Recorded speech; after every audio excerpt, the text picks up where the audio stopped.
What do you think? I think this was done. Can we borrow that mic?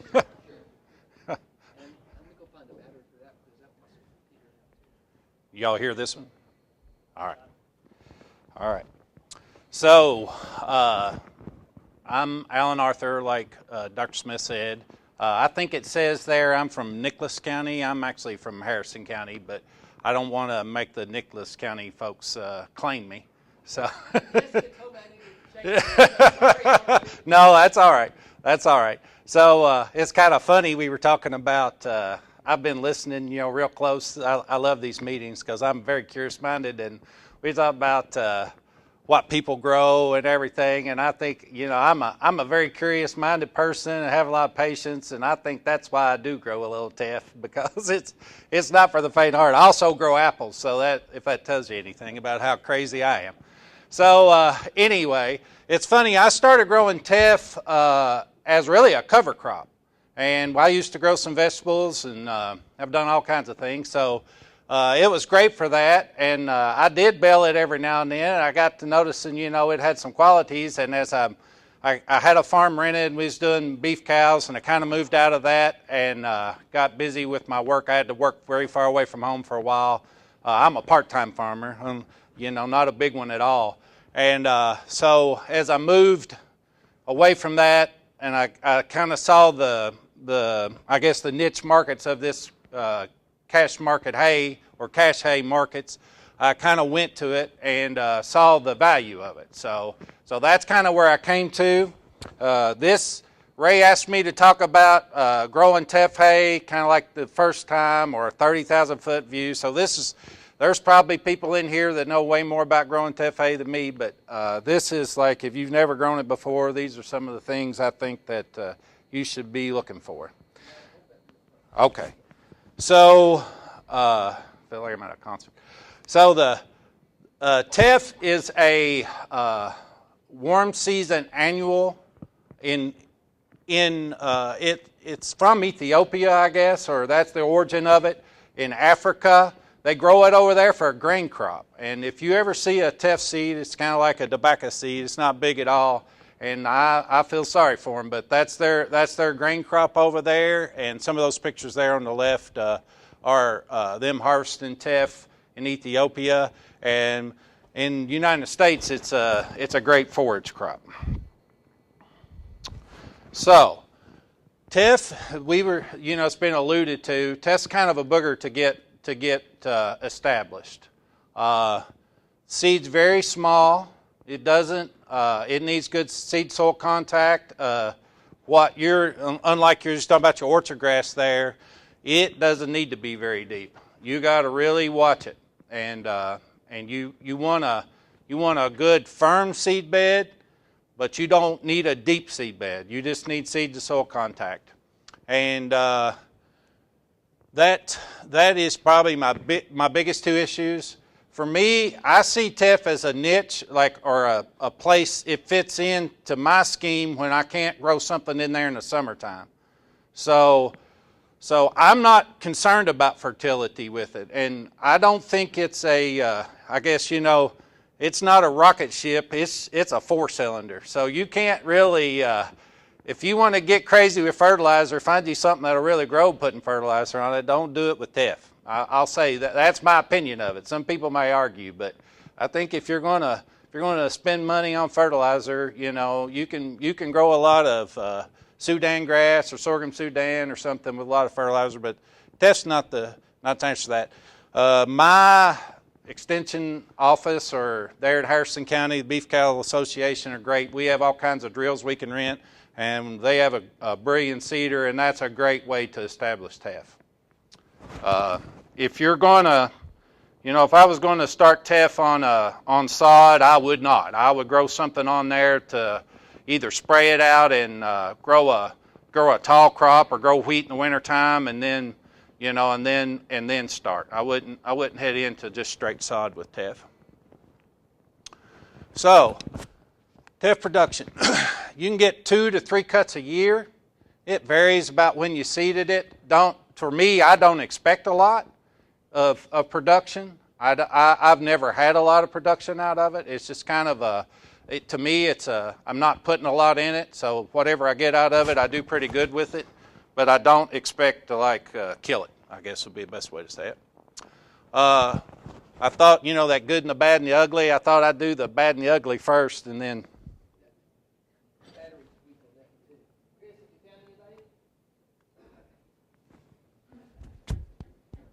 Is that working? Is it working? Oh, good. I don't know what I did, but it's working. So the quality on any warm season grass falls apart real fast, but Teff's that way. One time I got stuck in Florida 5 days on a vacation from HE double hockey sticks, and I'll just try it. Can you all hear me now? Am I talking loud enough? Pretty good? You hear? Good. So anyway, 5 days on Teff can be a problem. The maturity goes down the quality goes down real fast at maturity. It falls over very easily.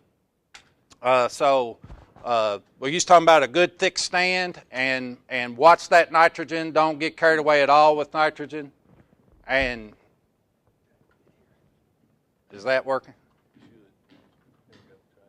All right. Well, it's touching. Is that working? No, it's just going to be touching. All right. I'm just going to keep yelling. Anyway, so it falls over easy. Foxtail and Johnson grass can be a bear with Teff. If you don't get a good thick stand, or if you've had fields you're having trouble with foxtail, I would never plant in that field. I would try to keep your fields as clean as you can before you go in there. And then, if you have to, that's working. If you have to, but I think, we were talking about, we just went through a master hay class, and Dr. Smith came over one night, and we talked about, weed management. And I think prowl, is labeled for annual grass weeds. But to me, if I'm going to, I'm a little leery of it because of some residual. So I don't use it. I just try to manage my way around it. But it can get out of hand. And then the last things people complain about Teff is dry down. You got to watch it. It'll look dry to you, and it'll cause you some trouble when you go to bale it. So if you can, if you're going to run some preservative, this one may kind of fit that bill. Okay. Now the good. So this stuff is soft, and I mean soft. You can sleep in it. It's just wonderful, and it doesn't matter how mature it gets or whatever. It's just soft, and I think that's one thing that appeals to people.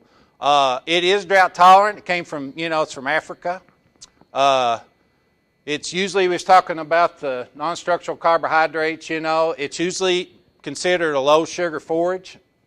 Horse people really seek after it. I never have any trouble. I've never had trouble selling it. I have more calls. I don't never have enough, I guess would be the way I would say it. I don't have enough of it. The next one down there about it's where it would fit in a cropping situation, to me, is the best thing about Teff. You can plant it in July and get a cut off of it. You can plant it in June, get a couple, maybe 3 cuts off of it. If you were running, double crop soybean, if you was running wheat, in the wintertime, and baling straw, where beans are kind of down right now, I think Teff would fit in great. Instead of doing that double crop bean, maybe put the Teff in there. Like we were talking about, the red clover, you could have some, you could wrap a cutting of winter forage and have some cow hay, and then have a crop to sell for cash hay. It really fits good in that. To me, I looked on like the internet before when I made this presentation. I think you could get $10 a bale for it pretty easy for a small square. I see it cheaper than that, but you might get 12. This hay market's kind of, it's growing, I guess, or the value of hay is going up. So for the amount of input you put in it versus the amount you get from it, I think it's a good crop in that. And then it's a great niche market, for small squares because not a lot of people growing it. And I think that wraps me up. Question for Alex. You mentioned that you don't put a lot of nitrogen to it at all, but I think Oklahoma State, they mentioned that it takes out a lot of nitrogen out of the ground, and they do recommend coming back with 100 pounds per acre. So in between your cuttings, do you do any nitrogen at all in between cuttings? No, I do. So the question is, how much nitrogen am I using? And so I typically am fertilize. I'll have what you were talking about. Where you grow your beans. I'll fertilize for the crop I had in the wintertime, and I don't get too carried away. I don't put if I have to put on some DAP, or something like that, whatever, 18 units, or I always put on sulfur. I feel like everything's a little sulfur deficient, so if I use some ammonium sulfate. So what am I looking at? Maybe 20, 30 units at the most. If I do that, that's about all I do. And Don, in the production guide that he wrote, he talks about 50 to 90 for the season, 30 to 50 pounds after each cutting, because that's the surest way to launch it is to give it a lot of nitrogen. So really never more than 40 or 50, even if planting is going to give subsequent applications in a really low range. So more like 90 pounds of urea, 40 or something like 40 pounds of nitrogen. Don wants to say something. Right now, I think if you're following alfalfa, nothing on the first cut. Okay. And so if you want to get a boost on maybe on the second or third, 30 to 40 minutes. But if you put too much nitrogen, that's where the body. Yeah, I try. Like I said, I don't. I look at it as a low input crop myself. Go ahead.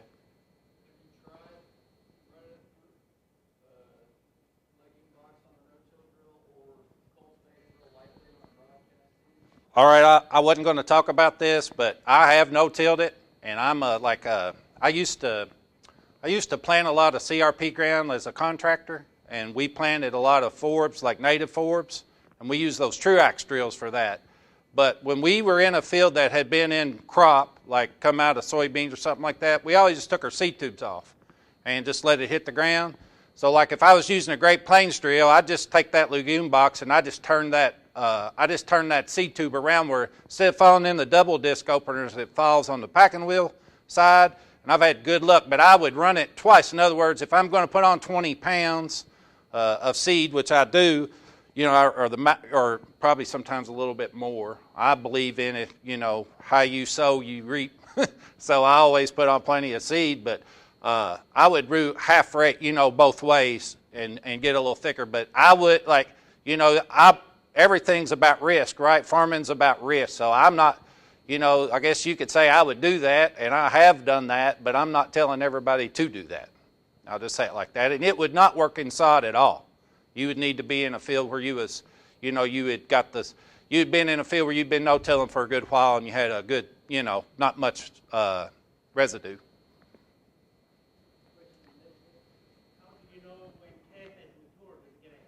Yes, it is a very fine seed head, and if you start seeing seed heads, you probably should have been cutting. So you want to really watch close, because when you start seeing that, like you'll see it, at boot, you better get in there, because you got like 5 days, that's my opinion of it, or you're gonna start losing quality. Also, the regrowth is not as good as it's more mature. And what is your cutting height? I know you cut too low, that can hurt regrowth. I don't cut anything low. I'm a big proponent of, I'm a 3-inch or more guy, when I cut about anything, because there's not much, quality in the bottom, so I want something left behind. Well, here lately I've got from, I bought from Caudell, but we talk about all these varieties, seed and everything. If you need to get some, sometimes it's hard to find even though you want that variety. So that's where I've been getting mine. It's here, when I first started buying it was always raw seed, and now it's pelletized. Which, the coating on the seed, taking up weight, so you need to seed more when you use pelletized seed.